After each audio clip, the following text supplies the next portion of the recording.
নমস্কার, নিউজ 18 বাংলার স্টুডিওয়ে আমি অয়ন। সিঁদুরের হামলা, সিঁদুরের বদলায় যেই সামলা, প্রশ্ন উঠছে কারণ সিঁদুরের যে বদলা সেই বদলা নেবে জৈশ জঙ্গিরা, এটা তো স্বাভাবিক ছিল। কিন্তু কালকে যেভাবে বিস্ফোরণ হলো, সেই বিস্ফোরণে সিকিউরিটি নিয়ে, নিরাপত্তা নিয়ে প্রবল প্রশ্ন, গোয়েন্দা তৎপরতা নিয়ে বিরাট প্রশ্ন। দিল্লি বিস্ফোরণে পাকযোগ জঙ্গি নেতা রউফ আসগরের অডিও টেপ একটি ভাইরাল হয়েছে।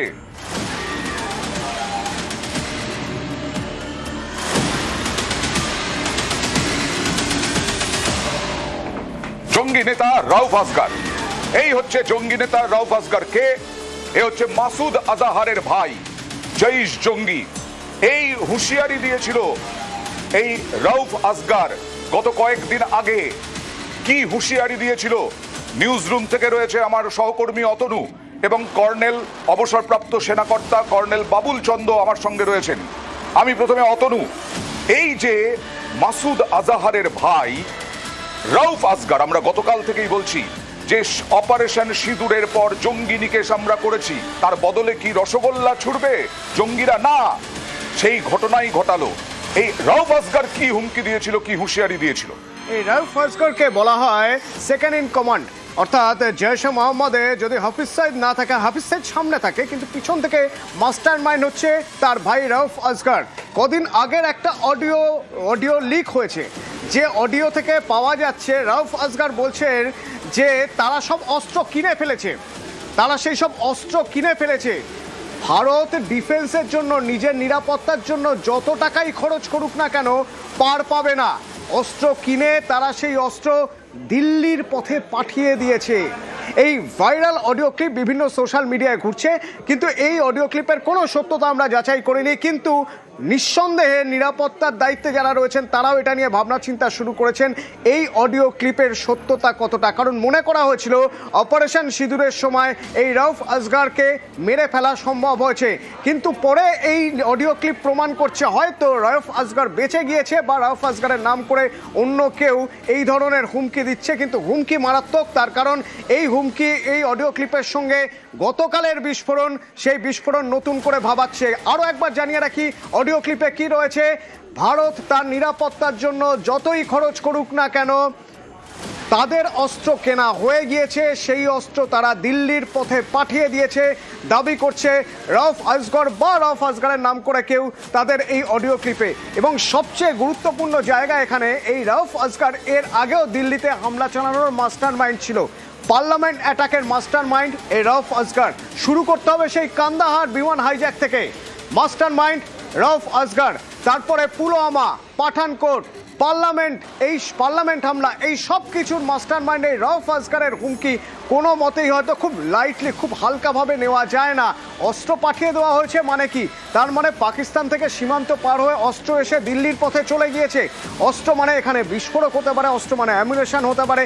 এবং একের পর এক যদি যোগসূত্র দেখা যায় তাহলে দেখতে হবে গতকালের এই বিস্ফোরণের পিছনে তাহলে কি সত্যি সেই বদলা, সেই রিভেঞ্জ, অপারেশন সিঁদুরে যেভাবে ছাড়খাড় করে দেওয়া হয়েছে জৈশে মোহাম্মদের ঘাঁটিগুলো, তাদের ট্রেনিং সেন্টারগুলো, তাদের ওই যেখানে ফিদায়ে জঙ্গি বানানো হয় সেই সব ট্রেনিং সেন্টারগুলো, তার বদলা হিসেবে দিল্লিতে এই হামলা চালানোর কথা বলা হচ্ছিল। রউফ আসগরের এই অডিও ক্লিপ তো সে কথাই বলছে। একদম অতনু, মাসুদ আজাহার তার ভাই এই রউফ আসগর, এই রউফ আসগরই কি যোগসূত্র রয়েছে গতকালের বিস্ফোরণের সঙ্গে? এটা তো দেখবেন তদন্তকারীরা। আমরা অস্ত্র নিয়ে এসেছি, দিল্লিতে পাঠানোর ব্যবস্থাও হয়ে গেছে। রউফ আসগরের একটি অডিও ভাইরাল, আর সেই অডিও ভাইরাল, তাতে জানা যাচ্ছে আপনারা প্রতিরক্ষার জন্য যে এত খরচ করছেন তাতে কোনো লাভ হবে না। দিল্লি বিস্ফোরণের কি আগাম ছক? আগাম ছক তো বটেই, রেকি করেই যাওয়া হয়েছিল। আর আমরা অস্ত্র নিয়ে এসেছি, দিল্লিতে পাঠানোর ব্যবস্থাও হয়ে গেছে।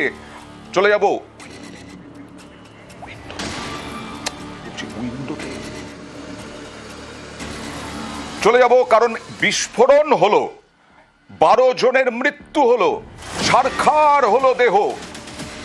আর আমাদের গোয়েন্দা বিভাগ কি করলো তাহলে?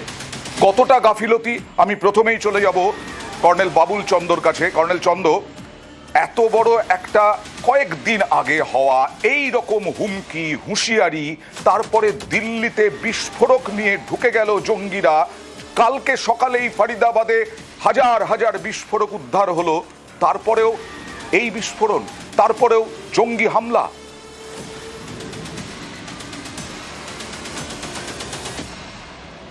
হ্যাঁ দেখুন, এটাই আমি ডিসকাস করছিলাম যে একটা যখন স্পেসিফিক ইনপুট পাওয়া যায় তখন তার একটা রিয়াকশন শুরু হয়ে যায়।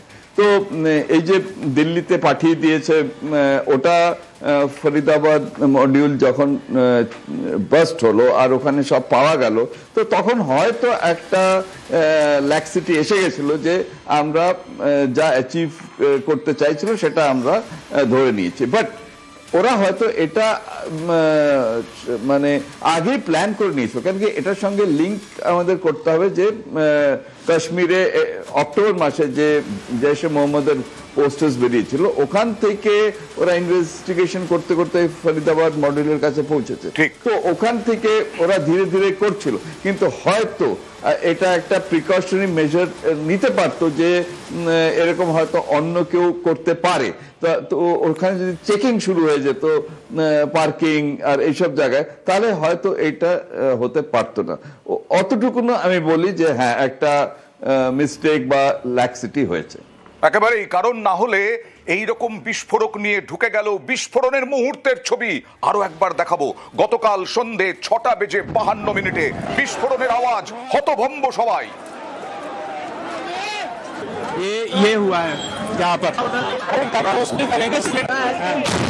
বিস্ফোরণের মুহূর্তের ছবি, ভয়াবহ বিস্ফোরণ, 1 কিলোমিটার দূর থেকে বিস্ফোরণের আওয়াজ, আর ছিন্ন ভিন্ন হয়ে গেল বিভিন্ন দেহ। এখনো পর্যন্ত 12 জনের মৃত্যু হয়েছে, বহু মানুষ হাসপাতালে আহত অবস্থায় ভর্তি, আশঙ্কাজনক রয়েছেন বেশ কয়েকজন। আর প্রত্যক্ষদর্শীদের ভয়াবহ অভিজ্ঞতা, পুলিশ নাকি 45 মিনিট পরে এসেছে। আর এখানেই জৈন মন্দির, গৌরী শঙ্কর মন্দির, এখানেও অভিঘাত ছড়িয়ে পড়েছে। কি বলছেন প্রত্যক্ষদর্শীরা দেখুন। ये पुलिस वाला कोई नहीं था यहाँ मौके पे। 2 पुलिस वाले ब्लास्ट के बाद चौकी में से आए अंदर से, जो मौके पे आए। मेरे साथ जो बॉडी निकलवा रहे थे गाड़ी में से, गाड़ी में ऐसे डैमेज हो गई थी बॉडी, जो हमें चीर के मतलब पब्लिक की मदद से निकालनी पड़ रही थी।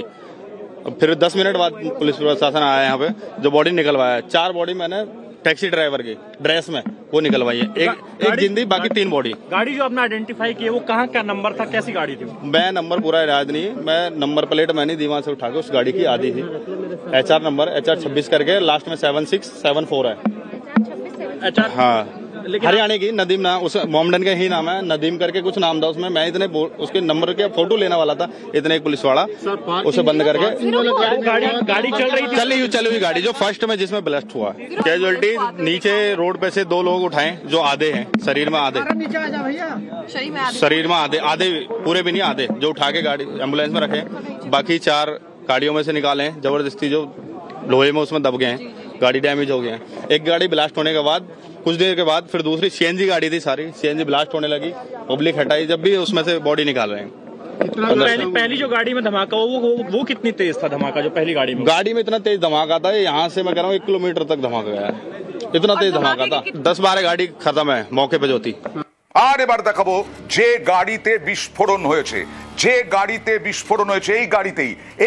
বিস্ফোরণ, এই গাড়ির ভেতরে বসে আছে উমর নবী, চিকিৎসক জঙ্গি, আত্মঘাতী জঙ্গি। এই গাড়িতেই বসে আছে উমর নবী, কিন্তু কারো চোখে পড়লো না। 3 ঘন্টা পার্কিং লটে দাঁড়িয়ে থাকলো। কালকে লালকেল্লা বন্ধ থাকে, লালকেল্লা দেখার জন্য কেউ আসতে পারে না। আর এলেও গাড়ি অতক্ষণ দাঁড়িয়ে থাকবে কেন, তাও ড্রাইভার সমেত? এটাই তো সব থেকে বড় প্রশ্ন। সরাসরি চলে যাব কর্নেল চন্দর কাছে। কর্নেল চন্দ্র, 3 ঘন্টা পার্কিং এ পড়ে থাকলো একটা গাড়ি, ড্রাইভার নামলোও না, এটাও তো কারো নজরে পড়লো না। এটা তো বিরাট গাফিলতি।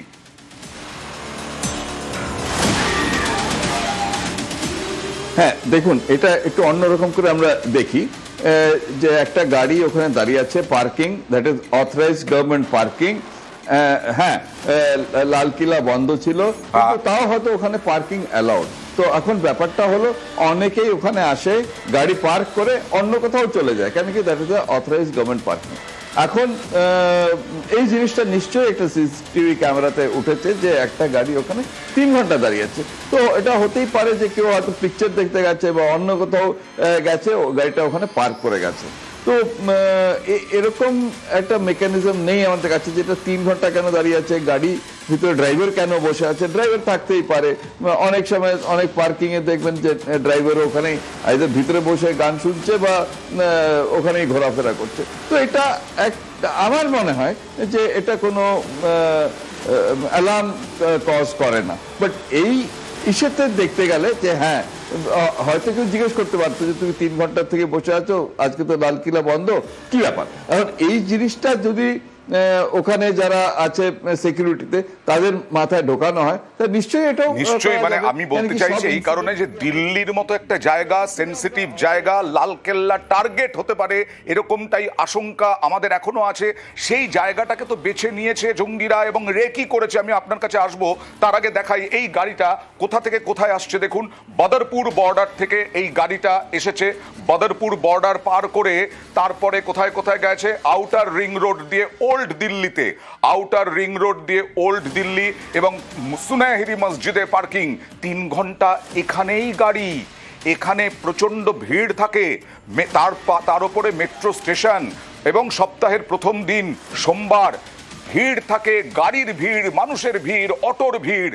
কিন্তু এখানে তো কারো চোখে পড়তে হবে এত বড় একটা সেনসিটিভ জায়গা। 3 ঘন্টা পার্কিং এ ছিল এই গাড়ি, কিন্তু সিরিয়াসলি নেওয়ার কি দরকার ছিল না? আমাদের প্রতিনিধি মৈত্রেয়ী ভট্টাচার্যের প্রতিবেদন। यहाँ पे घंटों घंटों तक गाड़ियाँ रहती है, आप लोग चेक वगैरह करते हैं? कि चेकिंग के लिए तो पार्किंग वाले के अंदर है, वो पार्किंग वाले जानेंगे। आपने देखा है कभी 3-4 घंटे तक गाड़ियाँ रहती है यहाँ? मैं पार्किंग के अंदर मैं नहीं जाता हूँ, क्यों तो उसके पार्किंग वाले के अंदर है गाड़ी। अगर कोई ड्राइवर अंदर लाके गाड़ी बैठे भी रहे तो कोई चेकिंग वगैरह कभी होती है? उसके अंदर हम नहीं गए, वो नहीं जानते मैडम। तो मंडे को बंद रहता है ना? इसकी जानकारी आपको पार्किंग वाले से लेना होगा मैडम जी। इसकी जानकारी कोई बिजनेस की वजह से खुला रहता है, कोई चिट्ठी दी गई है? इसकी जानकारी हमारे पास नहीं है, सॉरी। अच्छा, अभी पुलिस आके कोई कुछ तहकीकात करके गई है यहाँ पे? सील पुलिस वाले सारे आके रात में तहकीकात करके गए, पूरा सर्चिंग करके गए हैं। HR 26CE 7674 ঘাতক গাড়ি, যে গাড়ি এই পার্কিংয়েই এখানে দাঁড়িয়েছিল। 3:19 নাগাদ আসে। 3 ঘন্টারও বেশি সময় এইখানেই কিন্তু যে নাশকতার পেছনে যুক্ত যে জঙ্গি সে লুকিয়েছিল, সে এখানে বসেছিল। यहाँ पे घंटों घंटों तक गाड़ियाँ रहती है, आप लोग चेक वगैरह करते हैं? कि चेकिंग के लिए तो पार्किंग वाले के अंदर है, वो पार्किंग वाले जानेंगे। आपने देखा है कभी 3-4 घंटे तक गाड़ियाँ रहती है यहाँ? मैं पार्किंग के अंदर मैं नहीं जाता हूँ, क्यों तो उसके पार्किंग वाले के अंदर है गाड़ी। अगर कोई ड्राइवर अंदर लाके गाड़ी बैठे भी रहे तो कोई चेकिंग वगैरह कभी होती है? उसके अंदर हम नहीं गए, वो नहीं जानते मैडम। तो मंडे को बंद रहता है ना? इसकी जानकारी आपको पार्किंग वाले से लेना होगा मैडम जी। इसकी जानकारी कोई बिजनेस की वजह से खुला रहता है, कोई चिट्ठी दी गई है? इसकी जानकारी हमारे पास नहीं है, सॉरी। अच्छा, अभी पुलिस आके कोई कुछ तहकीकात करके गई है यहाँ पे? सील पुलिस वाले सारे आके रात में तहकीकात करके गए, पूरा सर्चिंग करके गए हैं। এখনো পর্যন্ত তদন্তকারীদের সন্দেহ সেই উমর মোহাম্মদ গাড়ি নিয়ে এই রাস্তা দিয়েই সে হয়তো এসেছিল এবং আসার পর এই পার্কিংয়ে প্রায় 3 ঘন্টারও বেশি সময়, 6:30টারও বেশি সময় পর্যন্ত ভেতরে থাকে। যেটা প্রশ্ন দুটো, এক, লালকেল্লা বন্ধ থাকার পরেও কেন লালকেল্লার এই পার্কিং খোলা ছিল? এখানকার যারা স্থানীয়রা রয়েছেন তারা বলছেন যে চাঁদনি চকের যারা ব্যবসায়ী সমিতি রয়েছেন তাদের চিঠি, তাদের অনুরোধে এই পার্কিং খোলা থাকতো এবং সেখানে গাড়ি ঘন্টার পর ঘন্টা রাখা থাকতো। চেকিং কি হতো? যারা নিরাপত্তা কর্মীরা রয়েছেন তারা বলছেন যে এটা পার্কিংয়ের ভেতরের ব্যাপার, পার্কিংয়ের ভেতরে যারা রয়েছেন এটা তাদের দেখার কথা, এখানে তারা দেখতেন না। ফলে এখানেই প্রশ্ন উঠছে যে 3 ঘন্টা ড্রাইভার সহ একজন এখানে গাড়ি নিয়ে বসে রইল, কিন্তু কিভাবে কোনো সিকিউরিটি এজেন্সি বা পার্কিংয়ের যারা দায়িত্বে রয়েছেন কারোর নজরে কিভাবে পড়লো না? বিষয়টা নজরে পড়লে কি এত বড় বিপর্যয়কে এড়ানো যেত? সেই প্রশ্নটা উঠছেই। ক্যামেরা পার্সন আপু পাঠকের সঙ্গে মৈত্রেয়ী ভট্টাচার্য, নিউজ 18 বাংলা, নয়াদিল্লি।